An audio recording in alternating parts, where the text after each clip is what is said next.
Oops, thought it was a white party. Sister giggled in her wedding dress at my ceremony. Guests gasped. My maid of honor took the mic. Actually, perfect timing. We have her arrest warrant for identity theft. 2 officers walked in. Sister's white dress wasn't pretty in handcuffs. The morning of my wedding, I stood in the bridal suite of the Rosewood Manor, surrounded by my bridesmaids and the controlled chaos of hairspray and happiness. Everything was perfect. The flowers, the weather, the man waiting for me at the altar. I should have known Cassandra would find a way to make it about her. 5 minutes, Lily. My maid of honor, Detective Rebecca Chin, squeezed my hand. We'd been best friends since college, and she'd taken a day off from the NYPD just to be here. You look absolutely radiant. Thanks, Becca. I smoothed my simple but elegant aligned dress. Is everyone seated? Almost everyone. She checked her phone with a frown. Your sister just arrived. My stomach tightened. Cassandra had RSVP'd maybe, which in her language meant she'd show up whenever it suited her dramatic entrance needs. At least she'd come. Well, that's good. Lily. Becca's cop voice kicked in. There's something we need to discuss about Cassandra. Not today, I pleaded. Whatever drama she's planning, we'll deal with it after. A collective gasp from outside interrupted me. Through the window, I saw wedding guests turning in their seats, phones coming out, mouths dropping open.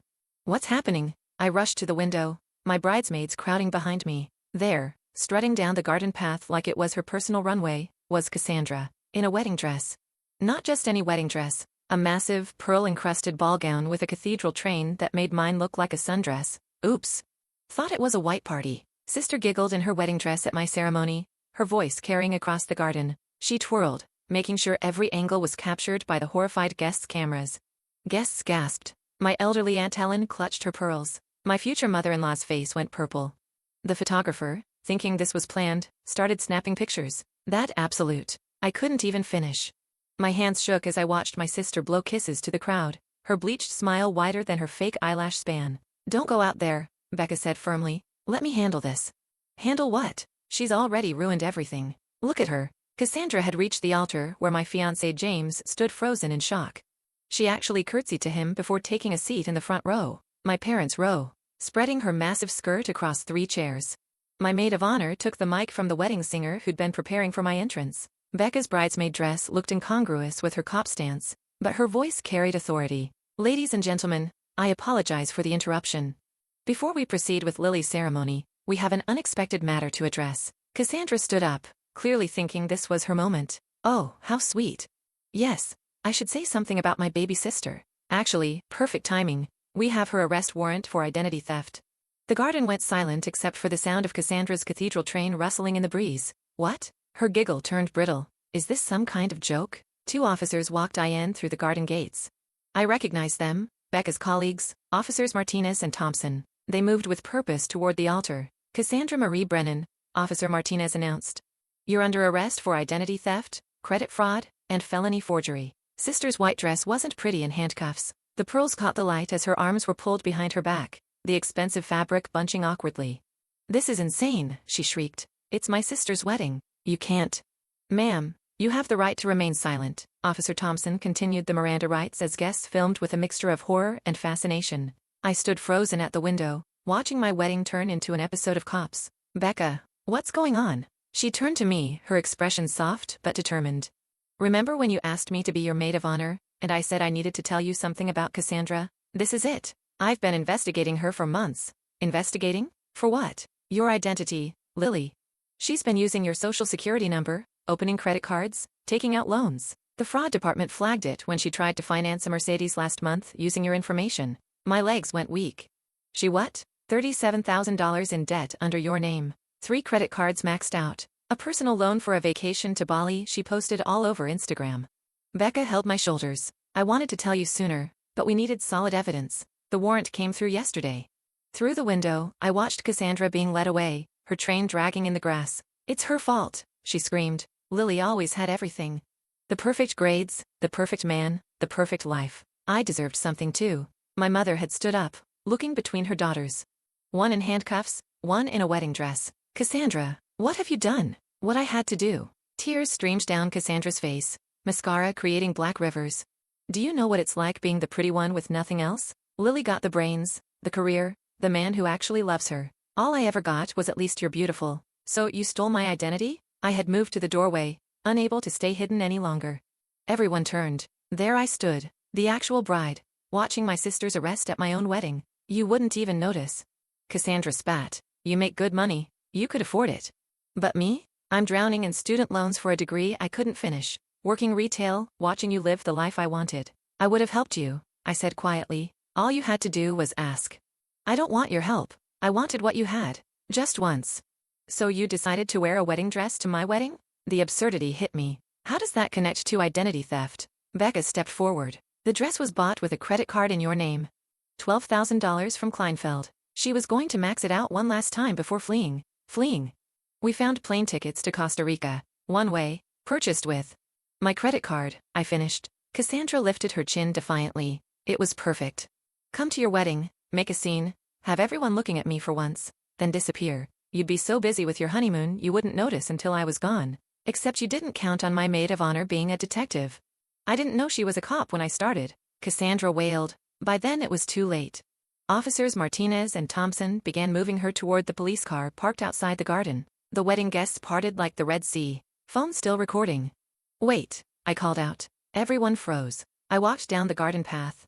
My simple dress a stark contrast to Cassandra's elaborate disaster. Lily, Becca warned. Don't. I stood face to face with my sister. Did you really think this would hurt me? Wearing white to my wedding. It was supposed to. Because it doesn't, I continued. You know what hurts? That my sister, who I loved despite everything, valued my credit score more than our relationship. That you'd rather steal from me than talk to me.